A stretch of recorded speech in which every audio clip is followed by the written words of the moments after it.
இந்தாங்க. இதுல 110 ரூபாய் இருக்கு. நீ என்ன நடிச்சதுக்கு நான் உன்னை சும்மா விட போறதில்ல. அப்படியா? Okay, double okay. சேலஞ்ச் பண்றியா? நான் யார் தெரியுமா? தெரிஞ்சுக்க வேண்டிய அவசியம் வந்தா தெரிஞ்சுக்கிறேன். வரட்டாடா.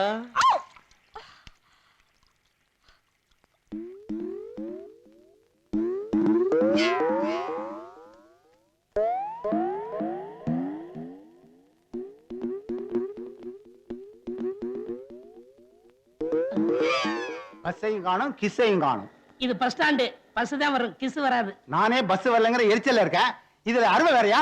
சாருக்கு நகைச்சுவை உணர்வு கம்மி போல் இருக்கு. எனக்கு எந்த உணர்ச்சி அதிகம் எந்த உணர்ச்சி கம்மின்னு உனக்கு கண்டிப்பா தெரியுமா? வேணாம் சார், அவங்கவுங்க வேலையை அவங்கவுங்க பார்ப்போம். நீங்க பஸ்ஸை பாருங்க, நான் பர்ஸை பாக்குறேன். பஸ்ஸை காணும். ஆட்டோ ஆட்டோ ஆட்டோ இப்படி தட்டியா? Auto auto auto. நாம நாள் போறேன். நான் தான் முதல்ல நாம நாள் போறேன். போறேன்யா. அண்ணா எப்போ வந்தீங்க?